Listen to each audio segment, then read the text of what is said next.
আসসালামু আলাইকুম। কথাগুলো শুনুন মনোযোগ দিয়ে, খুবই গুরুত্বপূর্ণ। দুর্ভাগ্য আমাদের যে আমরা নিজেদেরকে মুসলিম দাবি করি, আমাদের কোনো অ্যাসেট ছুটে গেলে সেটা নিয়ে আমাদের অনেক পেরেশানি হয়। কিন্তু আমার ঈমান দুর্বল হয়ে যাচ্ছে কিনা,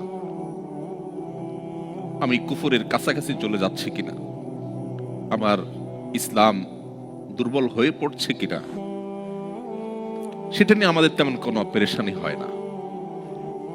আজও যে সমস্ত মুসলিম পৃথিবীর বিভিন্ন প্রান্তে, এমনকি মুসলিম সমাজ এবং সোসাইটির মধ্যে বসবাস করেও নিজের ইসলামী আইডেন্টিটি ধরে রাখতে পারেন না, তাদের সবচেয়ে বড় ঘাটতি এবং দুর্বলতার জায়গাটা হলো ঈমানের দুর্বলতা।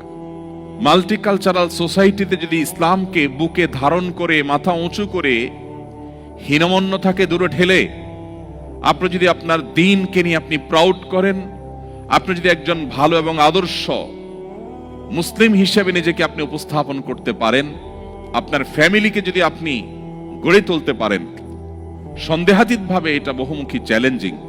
প্রতিকূল পরিবেশে নিজের ঈমানকে, মুসলিম আইডেন্টিটিকে যদি কেউ উঁচু করে সেটাকে নিরাপদ রাখতে পারে, তার আঁচলকে বাঁচাবার জন্য সে যদি সংগ্রাম করে টিকে থাকতে পারে, জ্বলন্ত কয়লা হাতে রাখার মতো এই কঠিন কাজটি যদি সে করতে পারে, নবীজি সাল্লাল্লাহু আলাইহি সাল্লামের হাদিসের এই ভবিষ্যৎবাণীর আলোকে সুসংবাদ সে পাবে।